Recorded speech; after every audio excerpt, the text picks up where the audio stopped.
కారం రంగు రుచితో ఉంటుంది. ఆచి మిరపపొడి అదరగొట్టే కారం రంగు రుచి. పరకామణిలో చోరీ సమయంలో భూమన టీటీడీ చైర్మన్ గా ఉన్నారన్న భానుప్రకాష్ కు భూమన కరుణాకర్ రెడ్డి కౌంటర్ ఇచ్చారు. ఆ సమయంలో తాను టీటీడీ చైర్మన్ గా లేనని, ఉన్నానని రుజువు చేస్తే తల నరుక్కుంటానన్నారు. లేదంటే వారు బహిరంగంగా క్షమాపణ చెప్పాలని డిమాండ్ చేశారు. ఒక అభినవ అన్నమయ్య వచ్చాడు, నేను గోవింద దాసుడినంట. గోవింద దాసుడు అయితే ఒక వీణ తీసుకొని అన్నమయ్య మార్గ మొత్తం ప్రచారం చేయి, స్వామివారిని మంచిది, పుణ్యం వస్తుంది. అంతేగాని అసత్య అబద్ధపు ప్రచారాలు చెప్తూ గోశాల నుంచి గోవిందుడి వరకు భూమన కరుణాకర్ రెడ్డి గారు టీటీడీ మీద పడుతున్నాడు. ఆ రోజు ఈ సంఘటన జరిగినప్పుడు ఎవరు తెలుసా? టీటీడీ చైర్మను అభినవ మన గోవిందదాస్ గారు, కరుణాకర్ రెడ్డి గారు టీటీడీ చైర్మన్. నేను అధ్యక్షునిగా ఉన్నప్పుడు ఆ సంఘటన జరిగింది నిజమైతే నా తల అలిపిరిలో నరుక్కుంటా. కాదు అన్నప్పుడు వీళ్ళిద్దరూ బహిరంగ క్షమాపణన్నా చెప్పాల.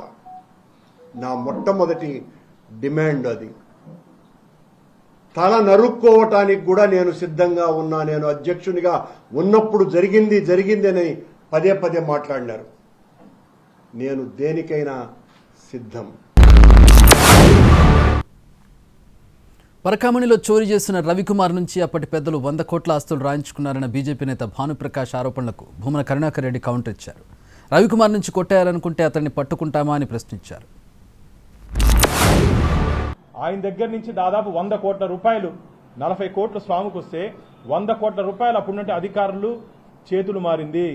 ఎవరెవరికి మారింది, ఎంతెంత మారింది, ఎప్పుడు మార్చుకున్నారు, ఎక్కడ మార్చుకున్నారు, పూర్తి వివరాలు రాబో రోజుల్లో వస్తాయి. తిరుపతిలో ఆస్తితో కాకుండా చెన్నైలో ఆస్తిని, రవికుమార్ సంబంధించిన ఆస్తిని టీటీడీ ఇన్ఫర్మేషన్ సెంటర్లో రాజీ చేసుకున్న వ్యక్తులు ఎవరు? టీటీడీ ఇన్ఫర్మేషన్ సెంటర్లో కూర్చొని చెన్నైలో నుండి ఆస్తుల్ని బదలాయించుకున్న అధికారులు ఎవరు? చంద్రబాబు గారి టైంలో 15 సంవత్సరాలలో ఎన్నిసార్లు అతను ఈ దొంగతనం చేసి ఉంటే అంత కూడబెట్టి ఉంటాడు. మీరు కనిపెట్టారా? ఒక్కరోజైనా మీ ప్రభుత్వంలో ఆ దొంగను పట్టుకున్నదా? పట్టుకున్నదే మేమే. కొట్టేయాలనుకున్నటువంటి వాళ్లను దొంగను పట్టుకుంటారా? కొట్టేయాలనుకున్న వాళ్ళు ఎవరైనా